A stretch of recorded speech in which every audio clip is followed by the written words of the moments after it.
What we've got here is failure to communicate. Hey, I'm UFC President Dana White, and you're in the ring with Callum McGregor.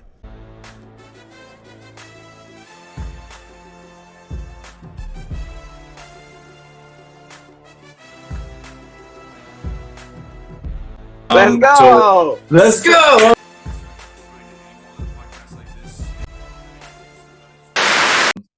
As for a lack of inventory right now, you get a week of a hold off before you have to down 2 shoeys. Definitely didn't think that was going to be the case. I was just saying to you off air was I honestly thought I was going to be shaving my beard. Although I knew Vera was downloading the information and he was trying to time him and figure it out. Cruz was although he was working hard to stay ahead, he was staying ahead. He was tagging him up, although he was getting dropped at points.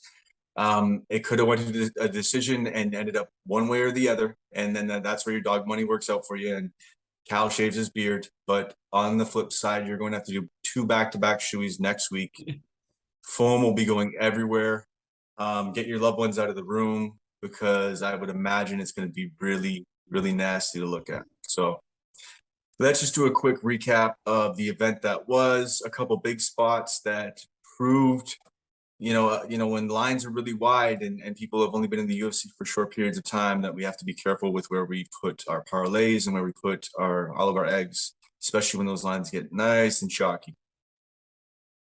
So let's just recap. What did you think of the main events? I know, as you were saying, Cruz really did get on his bike, really did start to run his own game plan. But in retrospect, you could really see the spots where he leaves his head hang. I mean, we knew that going into the fight, but there was other spots too I saw where Vera could have exposed it. And Vera being someone who just tries to snipe you, I knew he was just waiting for those moments and those spots. And he started tagging him more and more. And I think he had just tagged him with a shot right before that kick, not too long beforehand. And I was like, oh, it's near the end. Cruz was taking the shots not too nice. And I figured Vera was going to start pouring it on. And sure enough, that left kick, from southpaw. And I don't know why that's a great, if someone ever is, I'm sure someone did call that read because he does dip his head all the time, and that left kick's right there from southpaw position all the time. So anyways, what did you think of the main event? And then we'll go through the card really quick and then jump into 278. Yeah, man. Honestly, it was a good fight. It was kind of playing out, as I said. Whenever I put out my breakdown sheets on how to bet, I'll put the stupid little hammer things that people know. And what I put for that fight was that either on DraftKings you have the option of Vera KO or Cruz decision. And I thought that was the best way to play it because I figured the fight would play out like that. It was a good fight. I think it answers a lot more questions about Vera than it does about Cruz. Cruz is up in his career, and he's on a little bit of a downward spiral, but it looked good. As for Vera, man, I think this performance actually looked worse on him than it looked better. Just in retrospect, that Cruz isn't known for KOing people, but the way he was getting hit and the amount he was getting hit, that if somebody who actually has a little bit more power can implement some sort of game plan, he can find himself in some trouble. He was getting out punched, and even if we go back to Raw Fawn fight, like we talked about before, Raw Fawn isn't really known for his KO power or anything like that, but he was landing the majority of the strikes in that fight, and he outstruck Vera on every single fight card. So good on Vera. It was a good win for him, but it definitely left, I think, at least from a betting perspective, me having some more questions going forward if I'm going to back him. Now, if he came out and just starts Cruz, obviously I would be saying something different, but it would worry me that if somebody in the top 5 with some KO power could hit him the way Cruz was landing those strikes. Yeah, he is going to have to get on his bike, and I think he pretty much knows that. I think that's his last time where he's going to be able to download. I mean, depending on certain types of matchups, where most people aren't going to let him get away with that much. I mean, Cruz was landing at a pretty high rate for a little while. Sure, some shots may be glancing, whatever else, but he was getting in there, and some other guys with a little bit more power and a little bit more precision. That would be the end of the night. So we move on to what was potentially one of the greatest fights that I've seen, at least as far as hype and fun and just being a fun fight. David Onama is not necessarily the new fade, but I think he's got some lessons to learn from this fight. He thought he had Landwehr on the ropes early in the fight, went in for the kill, much like Lupi did, and Lupi sort of had, and we'll get into that obviously a little bit later, but she had Hill early in the fight a little bit rocked and starts to overinvest and does not have the cardio to back it up. because they both throw big power shots. When you throw big power shots and you're not, conserving that energy with your shots and being a little bit more frugal with your approach, what ends up happening is you end up gassing very, very quick. The arms drop, the mouth opens, and then Landwehr is a guy who's just going to press. And this was a sort of a card that was a tale of a couple of the situations that we thought might happen, but we were like, no, it's not going to happen again. And sure enough, it does. Landwehr is a guy who's faded guys late in fights and put them out or won decisions. And we'll get into Mr. Gerald Meerschaert a little bit later because I don't even know what Bruno Silva that was. But if you want to just touch on the co-main event. Yeah, honestly, yes, man. I kind of wish I stayed off this one. Like the line was too wide, and we'll talk about how the wheels fell off on this card. But yeah, man, like the upper echelon of this card, like for the top fights, obviously did not play out like any of us had really anticipated. Like we figured there'd be some sort of things, like for example, like Ode Osborne. I kind of knew that if there was going to be a favorite that would shit the bed, I thought that he would probably be the top tier one, and he did. But I did not expect David Onama or Bruno Silva or Lupe Godinez, or as this fight card goes down, all these other upsets we've had. But So, in like the one thing you gotta look at though, man, is as we were going through these picks, if you look at the Vera Cruz fight, one of the lines that you were on was it was the split. It was either Vera by a KO, Cruz by decision, and that was coasting right to where it needed to be and ended up right where it needed to be. One that I was on was round 4, 5, or decision for Vera. So that ended up cleaning up pretty well. Onama, we sort of stayed off, right? Like it was a pick. We were picking Onama. We were wrong in the pick, 100%. We knew that Landwehr was sort of live, but I just thought he was going to get tagged up and go to sleep early. And that was not the case, and it ended up being a pretty entertaining fight. yeah, a lot of people were saying that like the way Onama was bouncing his head off the ground, people were saying that woke him back up, which honestly is possible because whenever he got flatlined, like I thought he was out cold. Then he took that one more shot, and the next thing you know, Landwehr's jumping back up. I thought he was out cold, man. It was a crazy fight, really fun to watch. And Onama, although like he did show one thing, right? This is not a fate of a guy. Like it's really simple. He's really talented. He has all the power. He has all the precision. He has some decent defensive wrestling, some decent wrestling. On top of that, he showed a little bit of poor IQ in the moment. I don't think you have bad fight IQ if you just make one mistake, one fight. That's a little bit of a mistake there he's made. But he showed that he had heart, and you can't teach that. So good on him. Next fight was Yasmin Uruguay against Lasmin Lucindo. This was exactly where it needed to be. The crowd was behind it. These girls were throwing. Lucindo surprised the shit out of me with her power and the way that she was landing her strikes at points. Uruguay outclassed her, though, obviously. It worked out exactly what I thought. As far as I didn't think Lucindo was going to be as great in the striking, but Uruguay just style points in and out, bang, bang, touch, in and out. Very efficient. Really enjoyed that fight. Mirzakhanov, and I'll let you jump in on a couple of these. Mirzakhanov, man, he looked shredded. He looked at least in comparison to how he's looked in the past. He just styled on Devin Clark. He was out there to prove a point. I think he's made a statement, and that was a play that I was definitely on was Mirzakhanov. And I think you were on the were you on? Oh, I think we were both on the Lipsky train. But I'll let you take it from there, and then you can end off with Lipsky.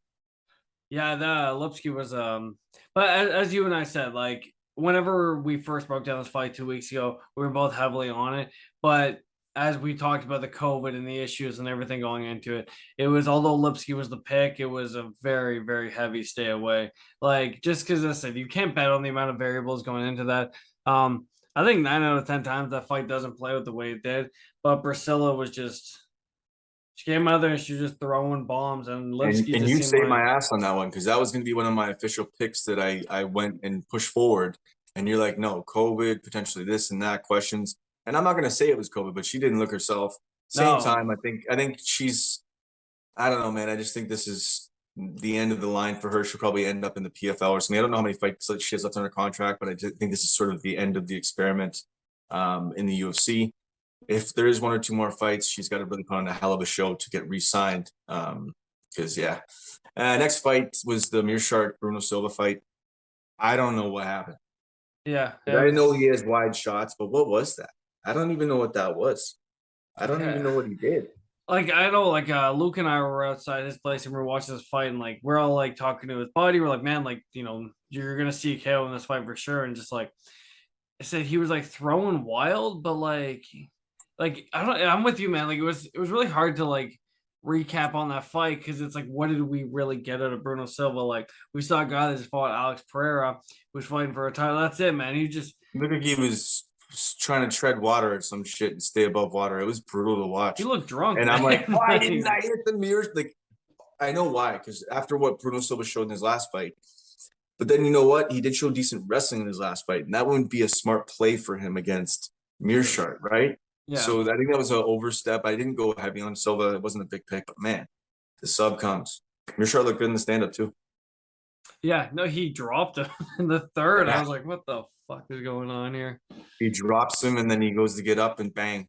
I mean, that was it. I was like, oh, that neck's gone. That was it. Next fighter that got almost, I don't know, did she get dropped in the beginning or did she almost got dropped? Angela Hill, Lupita Godinez. Godinez, you could tell, pretty muscular, right? And the power's there. And in those opening sequences, I was like, oh, fuck, she is the truth. This is it. But she got in love with trying to fight with Angela. She wanted to make a point almost and strike with Angela Hill. And I think because she had early success, she just wanted to keep rolling with it. And it was just a bad strategy. Like, I think that I'd rather see her gas wrestling than gas on the feet against an Angela Hill, right? I would rather take the risk of gassing. So she should have just kept shooting and shooting and shooting and get it onto the mat, smash her face and make it uncomfortable for her early and then strike with her late. I just think it was piss poor fight IQ, but what we've seen from her in the past, it's another pass. I know I'm big on Lupita Godinez, but I'm taking the fan hat off for a minute. She's got, this is a big fight to learn from. Angela Hill is, she's someone that can take punches, so you can't just put her away. It was pretty much similar to what happened with Onama, right? So it just Lupita just couldn't. As she's throwing more and more, and she's trying to land that big shot, she's just gassing herself more and more and more, and it was sort of sad to watch. But Angela I got Hill lucky. I got lucky with that one because after the first one, I wish like I should get better on Twitter because a lot of where I capitalize on these things is live betting, and I sent it out to whatever the 3 group chats I'm in saying after the first, I said take Angela Hill, plus 400 right now. I'm like, you could really see the tide changing at the end of the first. I'm like, not going to get a better line than this. And to be honest, she's owed a split decision at this point. So, yeah, I grabbed Angela Hill after the first. That's why I didn't even care. Like, I didn't even look back and think, like, is there a chance that she got a little bit, not raw, but like should have been Lupita? I'm like, I don't even care. Angie deserves it. She gets that's it. enough, right? Or she always loses split decisions. So it was good to see her get that win. Big win for her. I thought she might even hang them up on that, but that was me. Then we had Martin Boudet, who came out and stood in front, and I realized his striking isn't diversified enough with his hands. He was hitting the guard of Brzezowski nonstop. He wasn't really breaking a lot of those shots through until later in the fight, where he started to pour it on, when Brzezowski started to fade a bit. But Brzezowski still was able to have power. I saw that he had generated power late in the fight. You could see it with his shots. He was throwing a little bit less. I think I faded the guy a little bit too much, but I don't know. I think that was more Budai just playing a horrible game plan. I don't know what that was. He was like smiling at him, but he's bloody everywhere. And he's like, it's like, what are you doing right now? You're not Chandler. You haven't already established yourself and made all the money. It's like, why are you laughing and trying to have this fun fight? It's like, get in there and fucking finish him, please. Did you honestly think he won that fight? Like, I didn't give a single round to Budai at all. No, not at all. Because Brzezowski hits hard too. Just because Budai maybe looked like he hit a little bit harder. Yeah. You can't say, like, if this was like flyweights, sure, give it to the guy who hit harder. But not in this situation. Brzezowski was piecing him up at points. Yeah. So and I was fading the guy. Like, this was a big play. I was saying Budai by TKO. And sure enough, and inside the distance, and it did not play out. So Brzezowski impressed me a little bit, but at the same time, it's more of just got to be careful with Martin Budai moving forward. The big one that played out well, and I'll let you jump on both of these in a second, was Nina Nunes and Cynthia Calvillo. That played out almost exactly as I thought, except for the crazy judging. 29-28 flip, one way and the other, split, and then 30-27. So it was definitely not a 30-27. That's just crazy. It should have been 29-28 across the board, unanimous decision for Nina Nunes. But we get the sort of cringy decision That one we were pretty heavy on. I know that we sprinkled a little bit on the third round, and she was hitting her pretty hard at the end there. I was like, oh, fuck, this could I, because she was actually tagging her up at the end and actually going for it. If I had known she was going to retire before that fight, holy shit, I don't know if I would have been so heavy on Nina Nunes. Yeah, man, Nina Nunes really showed us that she was there to fight. And honestly, it just goes to show that fading Cynthia Calvillo is kind of the way to go. Like, we kind of knew going into that she was broken, and the stats kind of showed that she wouldn't be able to get the takedown. She hasn't had very much success with it. So it was definitely nice to see her get it. And at least for all the underdogs that were cashing on this card, at least we got that one right. We picked that 2 weeks in a row because we picked it for the week prior. So it's nice to actually cash that ticket. Going into it 2 weeks with the confidence is always nice. Then there was Gabriel Benitez against Charlie Altaveros. That sort of went the way that we thought. We look at Tyson Nam against Ode Osborne. That was the one that, thank you, talked me off the ledge with that one. I was really going heavy on Ode Osborne with that. Tyson Nam comes out and does what he needs to do. I mean, Ode just looks sort of sloppy, man, and sort of proved that his striking is, well, it's powerful and crazy at times. It's still sloppy is the thing to fade with him. So what did you think of that? And what did you think of the Josh Quinlan, Jason Witt? Yeah, like the thing with Ode is like I've always found that he has kind of shitty fight IQ. Like that flying knee that he threw opened up the opportunity for the only punch that Tyson Nam throws. Like he literally just throws counter left hooks to catch somebody's chin. So I don't know why. Like he seemed like he was having fun out there. Like he was landing the kicks, the punches look good, but it's just, man, as we always say, man, you fade poor fight IQ, and that was the extent of it. Josh Quinlan, yeah, he came out and did what he had to do, man. Props to him because he was diving in to land another blow, and luckily he was able to stop himself because Witt was just out like a light.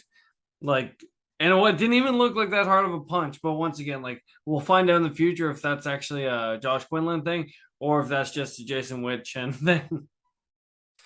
Yeah, for sure. And I mean, the first fight of the night we will pass on because it was a draw. And it is what it is. I mean, missed the boat on that 1 in 40 or 1 in 50 chance to hit that draw number. So we will move into UFC 278.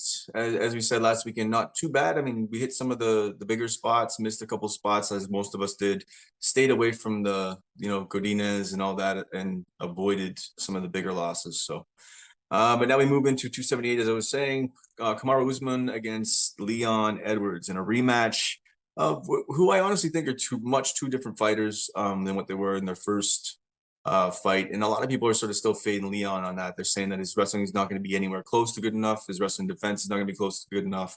And I think if Usman wants to go to that game plan, he definitely will still put Leon Edwards wherever he wants to. But man, I'm just there's this narrative playing out in my head. Usman's fallen in love with his striking. Although his striking is much better, his power's there. His jab's really nice. He works behind his jab great. Leon Edwards is leaps and bounds way better in the striking. Just I don't know, man. I'm obviously going to still stick with Usman, but I'm just hoping that Usman doesn't stick this to the feet for too long. I think he needs to move this to the wrestling realm and just put him away that way. I don't think there's any point in playing around because if he does with Leon Edwards, anybody can get caught, man.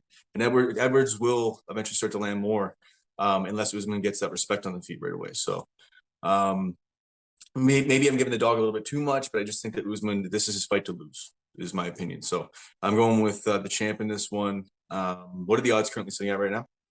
Right now, Kamaru has been sitting at a minus 375 favorite with the return, or minus 380 favorite with the return on Leon Edwards at a plus 315. Okay. How do you take this fight? Yeah, well, I definitely think the line's a little bit wide, but that kind of seems to be the narrative that we deal with on most UFC cards these days. I think with Leon Edwards, man, it's like who's the guy's beaten in the last little while? Like he beat Nate Diaz. Like that's not something you can really hang your head on. As for Kamaru Usman, like he's beaten Jorge Masvidal twice, he beat Colby Covington twice, but he had to face some adversity in some of those fights as well, right? So at least he's in there fighting guys that are going to bring it to him. I definitely think that he's going to win this fight, man. Like I like Leon Edwards. I think he's a good dude, but like it's just he hasn't shown me anything to justify me taking him at this underdog price. Like, I don't, as much as I think the line's wide, it's like, I got to question where is he actually going to win minutes, right? Like, even the Yeah, striking against Nate Diaz, it's like, it wasn't like it was overly impressive. Like, I wouldn't give him a power advantage in this fight. It's not like he's coming out KOing people stiff. Like, he couldn't KO a guy who literally just takes punches. Like, so as said, like I sit here and say the line's wide, but then I really struggle to find out where Leon Edwards, like unless maybe he lands a KO or lands a head kick or like something to kind of like initiate him taking control. But like I think the takedowns will be there all day for Usman, and the second he gets uncomfortable on the feet, he's just gonna be able to shoot. So yeah. I mean, Usman is the side. Edwards. I mean, I think with the Nate fight, it wasn't that he had bad stand up. I just think he got drawn into what Nate wanted to do. Nate does that really well. He draws fighters into his sort of sloppy fist fight, the sloppy boxing match at the end. But yeah, man, I think Usman should ride in this fight. And yeah, you're right. The line's not wide enough to really warrant a look. And the value, I don't really see it there right now. So next fight in the card, we have Paulo Costa against Luke. I haven't been fighting in quite some time. Rockhold. Um, Luke Rockhold really at this point, he's been called chinny, right? And I'm trying to think in my head, like, is this 2 years been sort of deliberate? Has been pushing things back? I know he's had other injuries and everything else, but is it, is this helping him with his head and making sure that when he sits back in the cage again, he's gonna be able to take a shot? I just don't know if this is a great matchup for him at all. Because if you look at the guys that have knocked him out more recently, like, or at least in the past certain amount of fights, he's had Yael Romero has knocked him out, and he's had Jan Blachowicz knock him out. Both guys just big power, and that's what he's going to be staring at in this fight. And I just don't. Costa looks. Have you seen some of the pictures of Costa? Like, yeah, he looks shredded. I mean, Assad is probably all over his ass right now because he looks juicy as shit. But at the same time, if it's nice and clean and he's in that good a shape and he's taking it this seriously and wants to prove a point, I got to lean with Costa on this. I can't. After 2 years of being off, like, here's the thing: Luke Rockhold of old, like just coming out of Strike Force or when he was in Strike Force, his wrestling and his kickboxing, everything was on point. To be able to grab you, snatch you to the ground, smash you, play at kickboxing range, he'd do whatever he wanted with guys. Not anymore, man. He gets touched and that's it. Bisping changed his world. Paulo Costa rides in this one. What's the line sitting at? What's your thoughts? Right now, Paulo Costa sitting at a minus 350 favorite with the return on Luke Rockhold at a plus 285. Yeah, honestly, man, like I feel the same way. It's hard once again, like we're gonna kind of say the same thing I said in the last one, but like it's hard to want to bet him at this underdog price. Like I don't think this line's wide enough. Like as you mentioned, like he's been KO'd at 3 in his last 4. His last win was against David Branch in 2017. So over 2022 now. So you're talking 5 years. And yeah, he was on an impressive win streak before that, but he really hasn't looked impressive as of late. Like the Yon fight, he kind of just got control until he got clipped. Well, Romero completely cleaned his clock. And Bisping, he caught him in the first round, and Bisping isn't known for being that type of striker. So I think Costa wins, man. I think Costa KOs him. Like, and even Costa KO in the first round, I think is live. The only time where I think Luke Rockhold will have an advantage is if he comes out and he really shoots takedowns. Like overall, I would give him a heavy advantage on the ground. It's just I don't know if one he'd be smart enough to get it there, because that's what he did with Dave Branch, right? Like he had him on the ground and he really just kind of controlled him. So like there is a path to victory for him there, but I like. I don't think he's going to take it. Can pull off 2 strategies back to back, right? Let's see if he can figure out a game plan back to back 2 weeks in a row.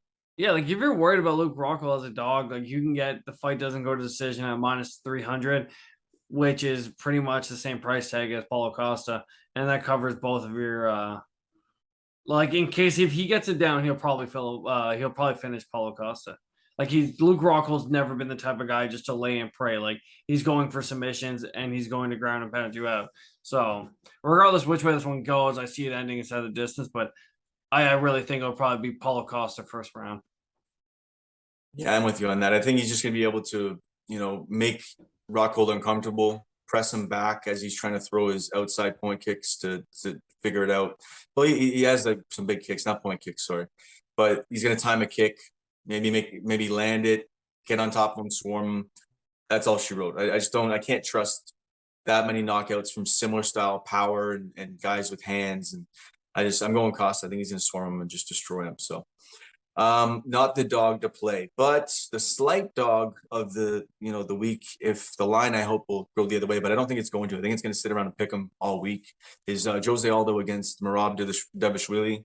Jose Aldo 31-7-0, Merab Dvalishvili 14-4-0. Little quick story, because we never do this. I once interviewed Jose Aldo back in the early, well, I guess late 2000s and around 2011, I guess. And for me, I'm standing in front of him. I have this interpreter with him, and I'm this raw kid in college and nervous as shit because this man actually is smaller than me, but very scary. Doesn't really know any English at the time, so that's why there was a little bit of. And he has this presence about him, right? He's got the big scar, and so I'm just fumbling through all this, and I'm like asking Jose the question, but it's supposed to be asking the interpreter, and I'm going back and forth. It was one of the worst interviews in the history of YouTube.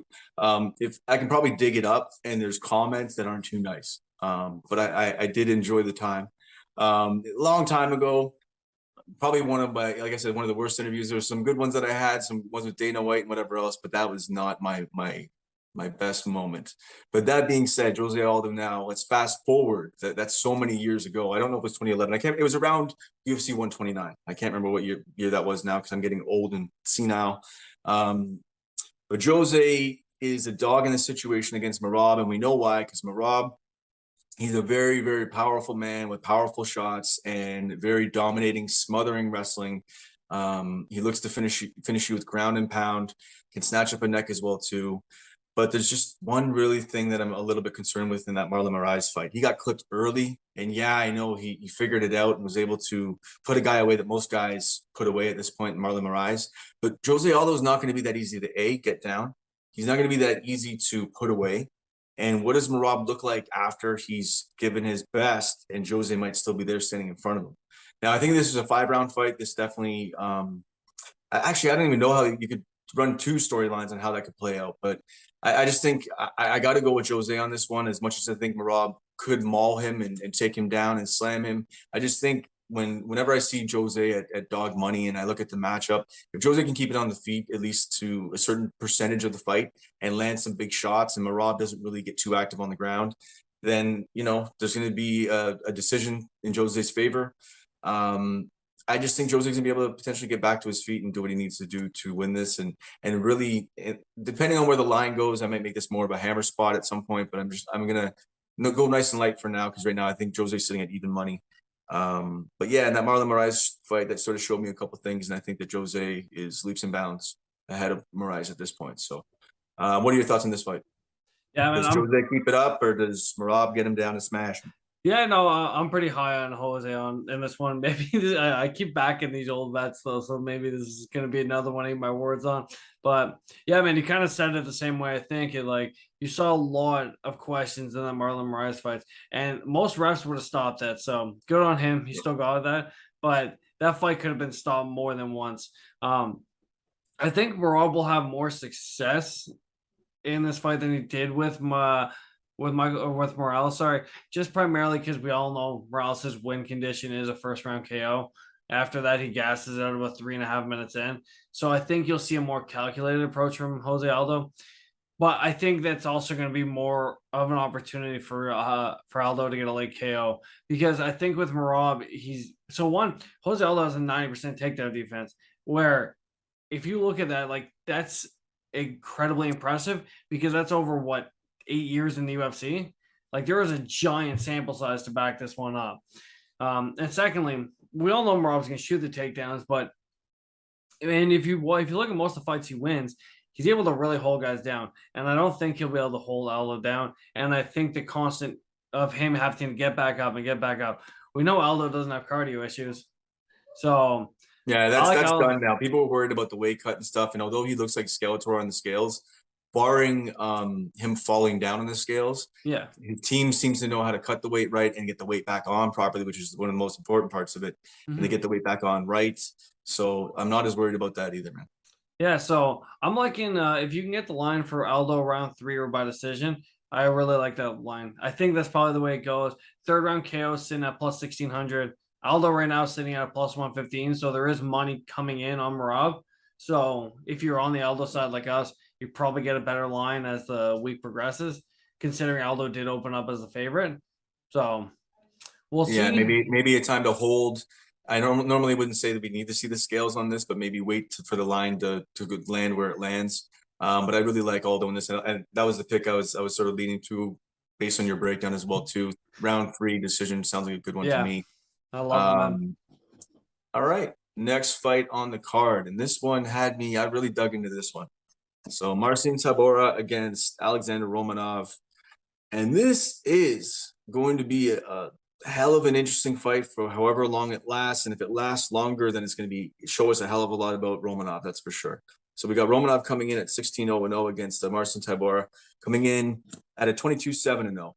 And I dug into this one quite a bit because the matchup wise, we have a black belt in Tybura who has way better hands than Romanov, but Romanov has power. We have him being like more of a catch wrestling style submission guy, and devastating power on top as well too. Just a really strong top game. No matter how good you are with your jiu-jitsu game, if you're underneath him, it doesn't really matter.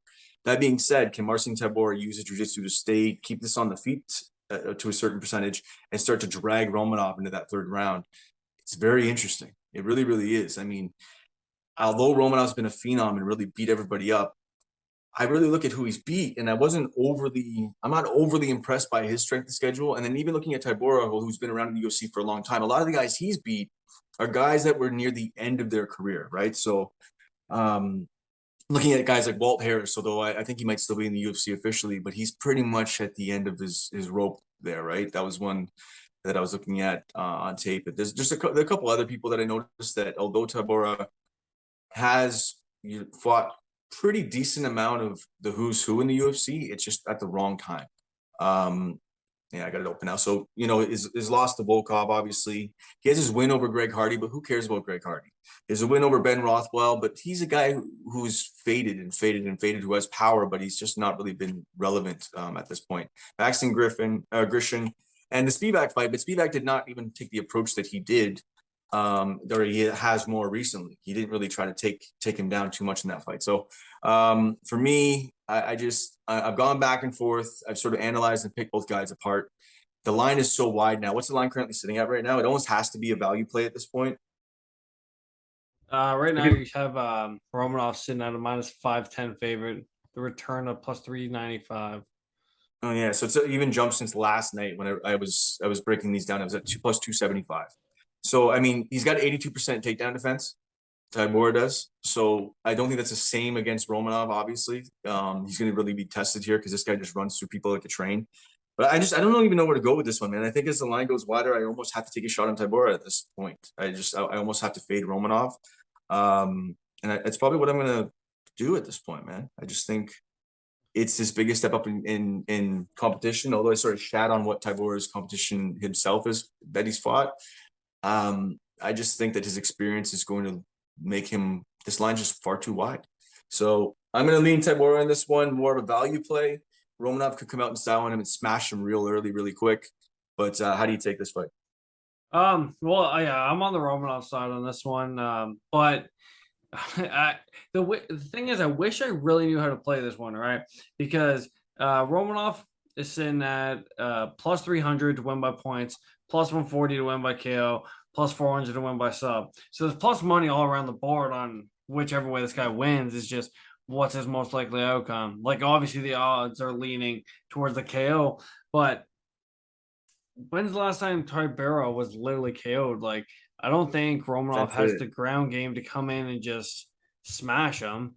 Like, he's gonna make this fight competitive, and people can say whatever they want about Romanov. If you're willing to pay a minus 510 price tag on a guy that just beat Chase Sherman, like, come on. Like, and Sherman actually looks decent, sort of getting back up again at points. So my thing is, that's one of the holding points for me there. And if Tybura can keep this on the feet and sort of break down the mentality of Romanov, because if Romanov gives him a big shot, lands a big shot as far as a strike, and then he takes him down again too, and Tybura shrugs them both off, where's he feeling? Like what's he feeling like now? Right. And as the gas starts to go, it's interesting then. Yeah, it's definitely one of the tougher ones. I don't know. Like, I wouldn't recommend like parlaying Romanov for minus 510. I'd say pick the prop you No. like the most. I think I think he's pretty likely to get a submission. I know you said Tybura is a black belt and everything like that, but I think the ground and pound will probably open it up for him. Well, once Black again, belts become what? Black that's belts it. become white belts if they get hit in the face enough. That's it. So I think the plus 400 on Romanov submission is a very live thing. And then you turn a minus 510 favorite into some real decent plus money.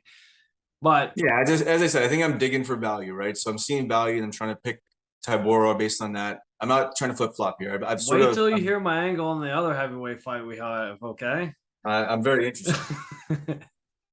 But okay, yeah. So I mean, with this fight, I think is find the value where you think it is. But please don't parlay Oh, not Romanov in minus this situation. 510. There's no value. It's not a smart play. There's nothing there. You don't necessarily have to jump on the dog, but find value where it makes sense. Otherwise, just stay off the fight and enjoy it because once the lines get so wide, you find yourself digging for something so much, you might be in trouble. Sprinkling a dog, sure, but be careful with those props out there. So we have Tyson Pedro 8-3-0 against Harry Hunsucker 7-5-0. We have basically a heavyweight Jason Witt and Harry Hunsucker, him, Charlie Ontiveros. They all hang out together at the coffee shop and they all, trade stories about getting knocked out in the first or second round. Harry Hunsucker, and all joking aside, because that man would destroy my soul. The guy he gets into battles and not defensively sound. This line is as wide as the widest line can be for someone that hasn't fought in years. And comes back and demolishes in his first fight. Don't worry, I'll let you run your angle. But I think that this one, really, there's not too much to say. Someone's going to land a big shot and people are going to sleep. And high percentage would be Pedro, but it could be Hunsucker. Same token, any of the lines I'm looking at, I like Pedro as the pick, but I'm not touching the line itself, money line. Fight ends in round 1. So just fight ends in round 1. No pick, no side. I don't know what that line currently is sitting at or what it will be sitting at, but that's something that I would want to look at. And then Tyson Pedro KO in round 1, just because Harry Hunsucker is the likely one to go to sleep here. But I'm interested and intrigued in what your angle is, because I would imagine, because the line is so wide, it's heavyweights. We're going to hear some interesting stuff. Yeah, so I'm going to play Harry Hunsucker by submission on this one because he has a strong wrestling background. All we've seen from Tyson Pedro in his last 4 years of him coming in and fighting again was him beating Ike Villanueva, which means absolutely nothing.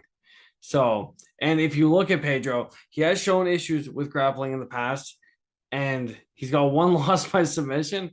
And Hunsucker is actually a black belt.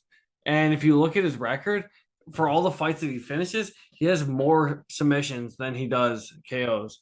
So I think he's going to come in here. I think he's going to double Pedro, and I think he's going to get a submission. You're not even comfortable with just saying, I want to take Hunsucker at his money line because it's astronomical. You're like, I want to get crazy on it, and I want Plus to go 2,000. Let's go. Okay, so but I mean, still, if you're looking at your play, then he's saying straight up, Harry Hunsucker is live, so automatically the dog is there. When the line is this wide, you have to appreciate the value in that dog Heavyweights, line. man. And then on top of that, that angle is good. If he's done his homework and looked in and saw that we have more submissions there, then yeah, Hunsucker as an angle makes sense. For me, it's mostly a stay off. Yeah, well, of If course. I can get any plus money on that fight ends in the first round, I'll take that. Oh, Probably look, not. it's minus 160. Yeah, I don't want to parlay that. They decide to sort of stand in front of each other and not touch each other for the first 3 minutes. So yeah, I guess it's pretty much a stay off at this point, but I like your angle. Stay off from my angle. Oh, but yeah. that's gonna be our, well, what people would call a tinfoil hat play or sneaky play, our sneaky play of the week. Let's go. Your sneaky play of the week last week was Nina Nunes third round, which wasn't a bad angle, and we'll run this one too. So Harry Hunsucker by submission, Harry Hunsucker money line. Let's go. Okay, next fight on the card. I got an angle. More just because I can't just fade the guy because of what happened in his last fight. So we got Jared Gordon against Leonardo Santos. I know Leonardo Santos came out and he threw the kitchen sink at Clay Guida. And he's smashing Clay Guida and smashing Clay Guida. And it was Keith Peterson that was the referee, right? Yeah. And he drops Guida, and he's just smashing Guida, and I could say that word over and over again because he just kept hitting him non-fucking stop. And Keith Peterson did not jump in. And sure enough, Leonardo Santos gassed out like a motherfucker and ends up basically getting submitted, which is his win condition. That's his number one win condition, being the high-level jiu-jitsu practitioner that he is. And he loses to Clay Guida, who's a good submission artist, but more of a wrestler. And he gassed, but man, his striking is there. And the 7-inch reach against Jared Gordon is there. And I think he's a hell of a lot more alive than what everybody else says. Jared Gordon's looked good at points and looks shitty at others. We know that he has a ground game. We know that he has some pop and power in his hands.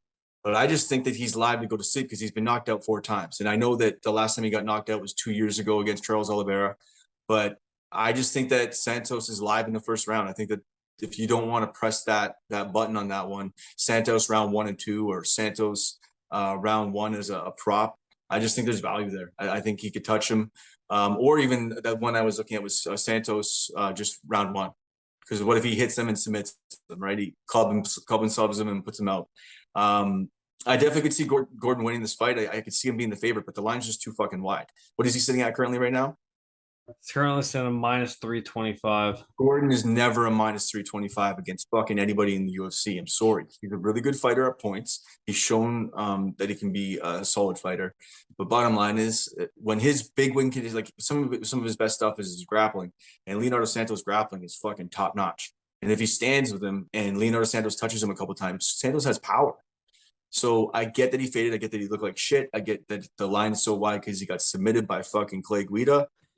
But I'm touching on Santos on this one. I think it's just stupid not to. It's not going to be an overly crazy strong play for me, but to touch up the prop on that round 1 or 2 or first round, I'll take Santos money line as well too. Yeah, no, that's a fair bet, man. I agree with you. The line's wide. I do slightly favor Gordon in this one, but yeah, I'm with you. Like, I feel like this fight should be like a minus 150 at best. Like, I checked what you said. Santos first round KO sitting at plus 1800. So it's a nice juicy line there. Yeah, like, but you're right though. Like, Santos is probably gonna win by KO if he's gonna win, and Gordon's probably gonna win by decisions if he's gonna win. Because here, hold up a second. That's not a good omen. If a dog barked, I'd be like, Santos dog money. But he's got cats meowing. That tells me that is that like the opposite? Is that like we're looking at Gordon? I was just saying, if dogs are barking, then we know that the dog's gonna win. But if you got cats fucking meowing, then is it Jared Gordon all day or what? That's it. Maybe we're looking the wrong way now. But no, but if you can get Jared Gordon by points, Leo Sarnos by KO, I think it's a good way to look at this. Because you're right, the reach advantage is going to be big. He's going to come out. He's going to be able to probably clip him early. And Gordon's probably just going to push him up against the cage, try and just bring him to the ground. Because that's kind of what Gordon does, right? Like, his striking isn't good. He's not the greatest submission guy in the world. Like, so, but once again, they've kind of taken. He's still got a decent enough grappling that I think that if Santos jumped on him, like he could still actually potentially get out of a situation at least once or twice. But it's interesting, man. It's going to be like a game of time. Is Santos going to gas out again the same way he did, going after a couple of submissions and Gordon can keep off? I don't know, man. It's interesting. Yeah, if you're looking for the Odie Osborne of this card, it is definitely Jared Gordon. Okay, so that's all I need to hear. Next fight on the card. I don't have a big say on this one, but you're going to be surprised who I pick on this one. Lucy Padalova against Yanan Wu. Like, this is a situation where actually, I mentioned last week, we talk about women's MMA. A lot of the time, there's not going to be that crazy knockout power all the time to have finishes in women's MMA. You could even see that with Angela Hill and Lupi Godinez this weekend. Although they do have power, it went to decision, right? A lot of the time, women's MMA goes to decision. And we'll say, women's MMA and this and that, and it's hard to bet on because it goes to decision, then it's in the judges' hands and everything else. But this is a fight in a card that I will shit on. This is low level fighters. Lucy Padalova against Yanan Wu, just both girls. I don't know, man.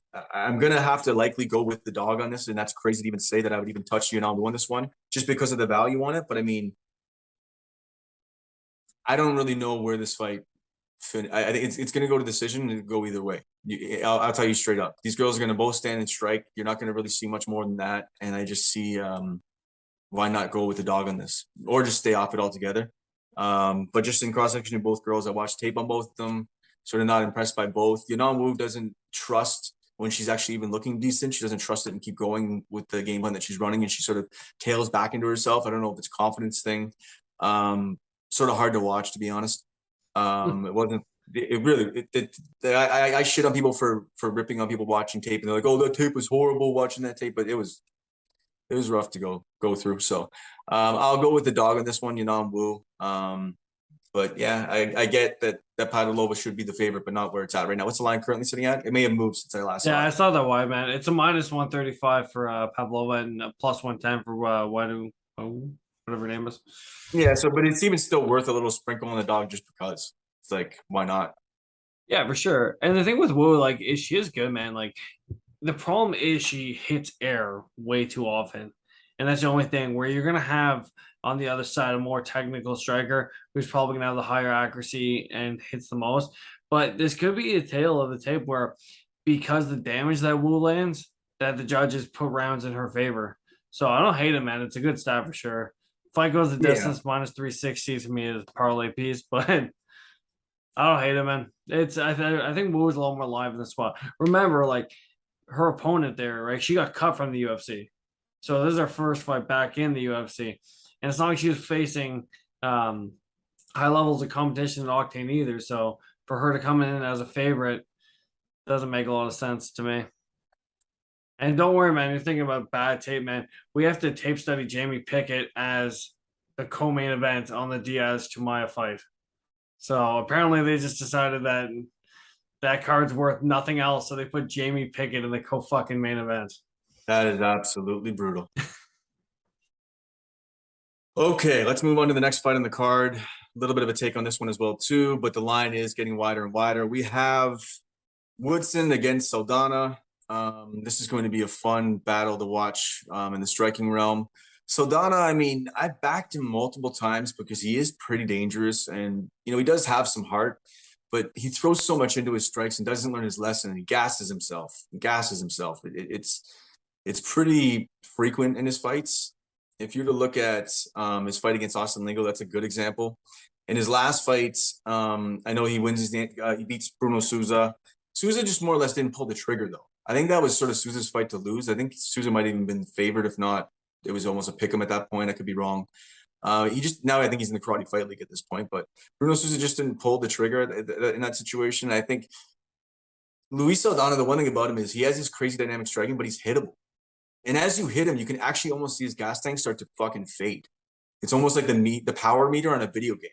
So I think that if he gets touched by Woodson, I mean, Woodson has a lot more sound striking than me with the hands, especially. Bigger guy. He's going to have a 6-inch reach advantage, I believe. It's Woodson all day here. I would even say maybe late in the fight. So this is another third round, maybe decision situation. Woodson has much better striking, stronger, better grappling in the situation. I just think he wins it pretty much everywhere. Sure, Saldana's live with a shot, with a shot or whatever, but I don't see this fight working out well for him. He just leaves his head out there when he throws some of his shots. He's willing to get hit, put himself into some danger, throwing the spinning shit, and unless he comes in with a crazy leg kick heavy game plan and wins by calf kick, I'm going Woodson. Yeah, I agree, man. Honestly, Woodson round 3 KO at plus 1300 is one of my favorite plays on this card. As like sneaky little things because you said it exactly right. Like Luis, he'll be live early, but he's one of these guys that if he's gonna win this fight, it's gonna be early. And I know Woodson lost to Rosa, but that was just he was new to the UFC. I feel like there was a lot of that went into that fight, and that was a sub. And regardless, Saldana's not going to get a sub in the spot. I think the bigger cage heavily favors Woodson. He's got a huge reach advantage, as you pointed out, and his striking is just so much better. He doesn't throw like stupid spinning stuff. He's very calculated with his boxing and his kicks, and he's very calculated on when he goes for the finish. Right? He's not a guy that rushes it, so it's hard to bet the KO or the finish props with him because he's not somebody who's going to chase it. But if the opportunity is given to him, then he knows when he's calculated when he's going to go in for it. So That's why I like the third round. I think he's going to really wear on Saldana as this fight progresses. And I think, as you said, the guessing issues are going to shine through. But yeah, third round or decision is probably the best way to play this. Sounds good. Next fight on the card, we have Miranda Maverick against Shanna Young. This is another example of a fight where the line's probably really disgustingly wide at this point. I think she was minus 400, Shanna Young, or sorry, Miranda Maverick. She's probably what, minus 500 at this point or close to? Minus Or is there love coming? 800. Sorry, it's right here. Minus 600. Yeah, man. Like, I think that the line should be wide, but definitely, obviously, not that wide, and you can't really touch this in any. There's nothing. There are no lines here you can really touch on this fight. I think that Maverick's going to pressure Shanna Young. I think she's going to hit her with shots early and then eventually take her down. And it's going to look much similar to what happened the last time they faced each other, and much similar to what happened against Egger and Chase on even had moments against her as well too. Shanna Young's just not at the level. That's pretty simple. You can see that in watching any tape in any of her fights. She's just not quite there. I get that she wins in someone who's a little bit lesser competition than Gina Mazzani off her last win. That's why she's getting this step up here again. But I just think that this is going to be a Maverick spot. Mavericks sort of had a shitty run, but she is sort of a. I know the UFC likes her. I know that she's sort of a fan favorite, and I think they're trying to give her a spot here. I think Maverick rides, and that's why she's minus 600. But I ain't touching it. So if Could be you didn't submission, could know, be this is TKO. actually a rematch. Yeah, that's what I was saying to you. It's as they did before. Like it's gonna look much like what they did before, right? Oh, sorry, Maverick. sorry, I misunderstood that part. It's Yeah. all good. Um. So yeah, you whatever. We got the minus 600 sitting on her, right? But if we look at that first fight, she won by a rear naked choke in the first round. So to Yep. be honest, I think the most logical thing to do is you're gonna bet the sub. Like she went to it before and worked out easy for her. There's no lines. This even on Bet Online, this is kind of where they stop putting them out. It's only Monday, The but sub could end up being like minus 115 or some shit. yeah, like if that's a play, I think that's a good play, man. Yeah. Because I think Miranda's gonna win regardless. Like even if you look at Young's fight with Stephanie Egger, who is not somebody I rank very high at all. Egger was able to take her down and just smash her on the ground. So I think that Miranda Maverick's gonna have her way here. I think the takedowns are gonna come easy and often, and I'm assuming she'll get her out of there in the first or second round. Sounds good. I mean, yeah. I mean, the submission, depending on where the line is and what it's sitting at, definitely something to look at. It probably will be sitting around there. That would be a little bit of a stab, maybe a little sprinkle into a parlay or something there. So next fight on the card, we have your boy AJ Fletcher against your other boy Ange Lusa. I know you like both these guys. I know that we said after his fight against Semmelsberger, AJ Fletcher is someone to watch, and he wouldn't be someone to fade. And he's got strong wrestling, got some pop in his hands, some decent stand up. He's got to work on that a little bit more. But all in all, we saw his heart, and he pressed that fight all the way to the end and took Semmelsberger into deep water. And yeah, Semmelsberger won that fight, but we thought, a lot of people thought that Fletcher would be taken out early. I think you were on the Fletcher side in that one. Now we got a situation where we have Ange Lusa, who has power in his hands, similar to Semmelsberger, has a takedown defense, although, he wasn't really tried in all of his fights in the UFC. It's 100% takedown defense in his last two fights. But, man, I think if Lusa keeps his standing, the difference in striking is going to be pretty apparent. I think Lusa should be able to tag him up. I've gone back and forth on this one, and I think that Ange Lusa, just because of the line sitting at plus 132, at least when I saw last. What's it currently sitting at? Yeah, You it got it hasn't live? moved yet. Minus 155 now. I just thinking, looking at these two guys on tape, man, I think that if Angelosa keeps us standing, it's going to be he's going to either piece him up for 3 rounds for the most part, and I just think Lusa's a live dog here. I just don't. I think we're giving Fletcher a little bit maybe too much love early. But if you look at it, he'll average what in his last 2 fights, Fletcher's 4.31 takedowns landed, right? So if he can stuff, I don't know, those first 2 shots and touch him up a little bit, he's got a 7-inch reach advantage on Lusa does. I just think that Lusa's a live dog here. I think it's a play. As much as Fletcher, I think, is a really great prospect. And he could end up just styling on him and take him to the ground and holding him there and smashing him and do what he wants. But I just think that Lusa's the side here. Dog money. I'll go with Angelusa.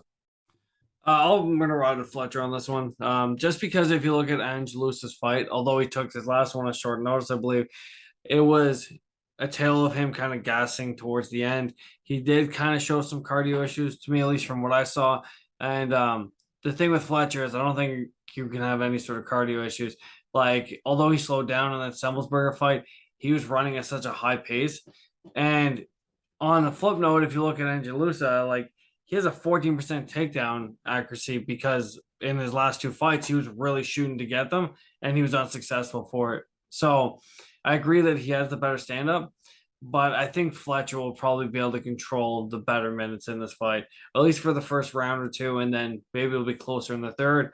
But then I'm also relying on Luce's gas tank to hold up just the same there. So I'll take Fletcher, man. I'll take Fletcher by decision. But yeah, If it it's goes to the cards, it could get greasy. So that's why I'll jump on the split dog. decision props. Let's It's go. you know what's going to come down to if Fletcher can actually get on top, he's going to have to be active with his striking because even if he gets control and Lusa landed a couple big shots, he's probably going to lose on the cards at least the way things are trending. Fair. So he's just going to have to be active but yeah, if he even were to get in a dominant position, let's see, man, let's see what he's made of. It's more of a he's going to show me more still. Semmelsberger sort of faded in his last fight. I want to see more. So next fight on the card, we have Amir Albazi against Francisco. I saved my job by a submission with a first round submission, Figueredo. This man is pretty much in here because of his brother, and although he is a slick submission artist, he sort of has looping strikes, a gassy gas tank, and not much more.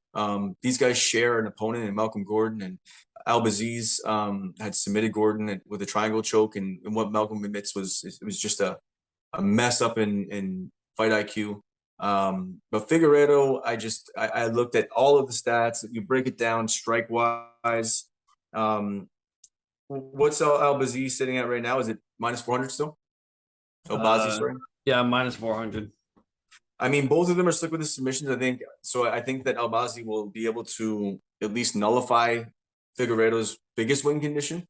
And then if you look at the amount of strikes landed, it's 4 strikes landed and 3 strikes absorbed on Albazi's side. And I think Albazi, at least being that much defensively sound, is going to be able to land when he needs to, and pull Figueredo at least in the later rounds. Stay out of the trouble, hold that high guard up to block from some of those big looping shots. This isn't it's pretty easy one to call. Figueredo, I think, is just not at the level at all. 13-4-1. Time to go home. Time to at least get out of the UFC. I don't think he's there. So how do you see this fight going? Yeah, I agree, man. I think Amir's probably gonna snatch up a submission at some point in time. I think he's definitely the better fighter in this one. Like Figueredo got lucky against a guy that we're gonna talk about who's opening up this card, but like once again, like I feel like that doesn't happen 9 out of 10 times. It was a submission that kind of kept him his job, as you pointed out, but I don't know. I'm with you, man. I don't rank this guy too high. I think his fight IQ is bad. I think he puts himself in compromising positions. He throws a lot of spinning, random shit for no point. And against a guy like Amir Albazi, Amir's just going to be able to capitalize on that, take him down. Figure out his gas tank isn't great either.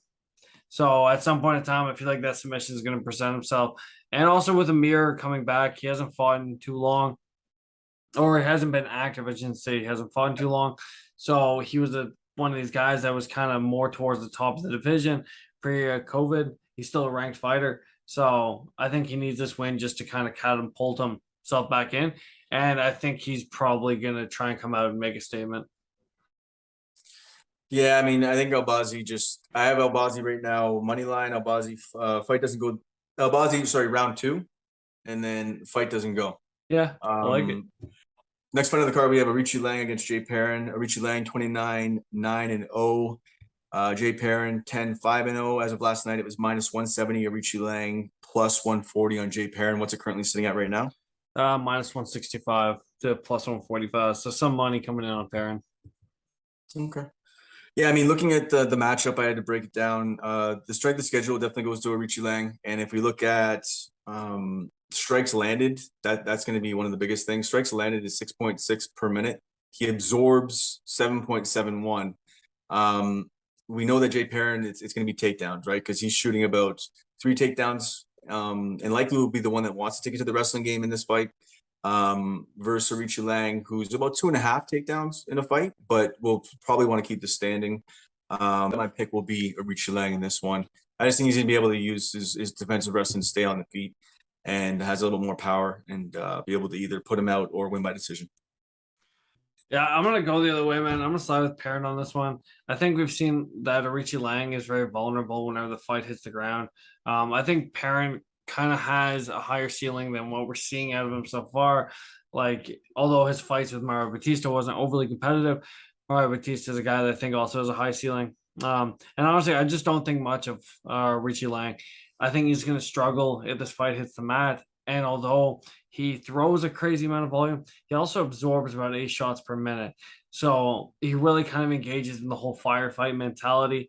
And I think if Parent can just capitalize on a couple takedowns mixed in with there, we'll see Richie Lang gas out and potentially have issues going down late. All right, so we're on the flip side of it. I'm not putting the double or triple or nothing on that bet. Motherfucker, you're drinking those shoes.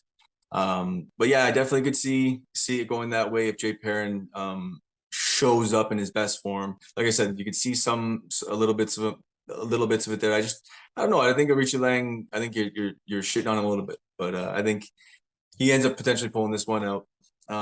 But we shall see, man. Head to head, motherfucker. We got to start tallying these all up. We do. Victor Altamirano against Daniel Da Silva. Altamirano is someone who I'm not overly impressed by. He'll be a decision king, that's for sure. Coming off the Dana White Contender Series, that was the fight where both guys got the contract. Is that correct? Yeah, I believe so. It was against Candelario. Yeah. Yeah. Man, I just think that with this fight, the mismatch is just. I think this is likely going to be probably an Altamirano decision. Likely an Altamirano decision. Daniel Da Silva has really not shown up in any of his fights recently. Obviously, we know that he lets Figueiredo submit him in the first round in their fight. And he's not necessarily shown a chin at times, right? So he's a little bit piss poor with his striking. Obviously, got taken out by Jeff Molina. He really hasn't shown that he's even close to the level of the UFC. I don't know if Altamirano really is. I normally want to fade Altamirano because I think he's a guy that can get lose decisions based on a guy who lands bigger shots, but maybe not as much volume, or he's going to get KO'd by most people. That's what's going to happen with Altamirano in most of his fights, but I think this is an Altamirano spot because I just don't really see Da Silva being able to piece it together and land combination of strikes that will either lead to a decision and or touch him enough to really put him out. So Altamirano by decision. Not really too any in-depth breakdown on this one. Just pretty simple. Da Silva's just not quite there. He looks a little bit lost in the feet at times, although there is some power. But that's my take. Yeah, I definitely think Altamirano's the side as well. I kind of went back and forth on this one. I think if you're gonna play Da Silva, I think you play the first round sub because I think that's the only time he's live. He comes out kind of guns blazing and throws caution to the wind with the expectation of getting it to the ground, trying to wrap up something early. That's kind of what he wanted to do against Figueiredo. It's just Figueiredo had a different game plan for who's going to get sub. But yeah, but other than that, like if this fight goes over 3-4 minutes, it's just going to be Victor all day. His boxing's super crisp. He's got great defense, and I think he's going to give De La Silva a lot of problems. So I might just honestly sprinkle the first round sub and call it a day on this one.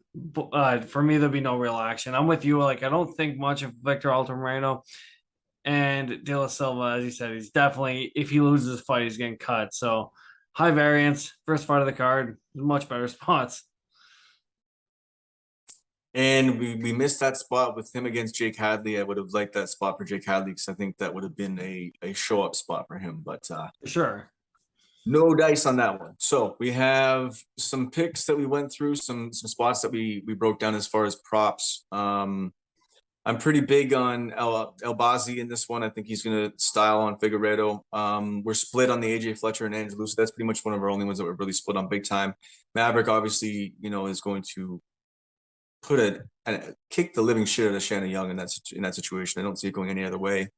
Woodson against Saldana. I'm pretty strong on that spot. I think that's even potentially a parlay piece. I get Saldana has potential to throw up a crazy strike, but I just don't see it.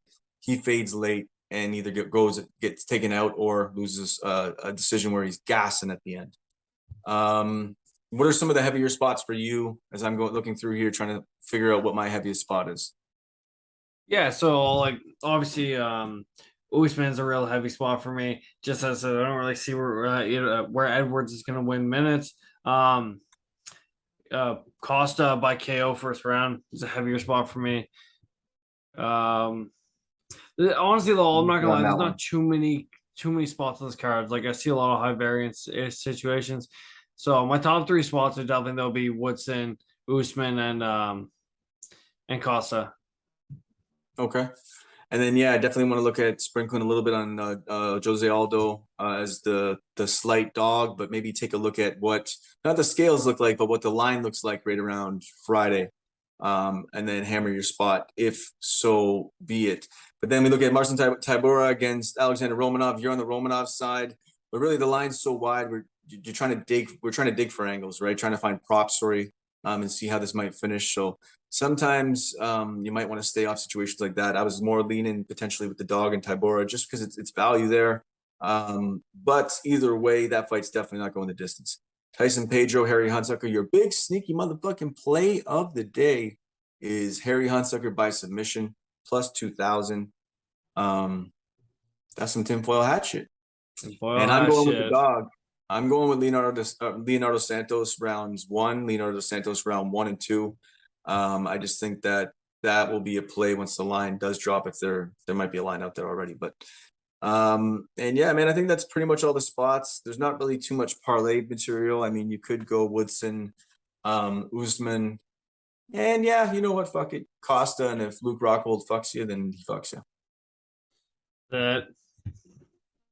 All right, brother. As always, I'm Callum McGregor. He is the man, Nick Eagle. We like to break down tape, find spots, angles, whatever it is. We enjoy doing this while we line our pockets. We want to line yours. And if you don't like it, What we've got here is failure to communicate. Hey, I'm UFC President Dana White, and you're in the ring with Callum McGregor.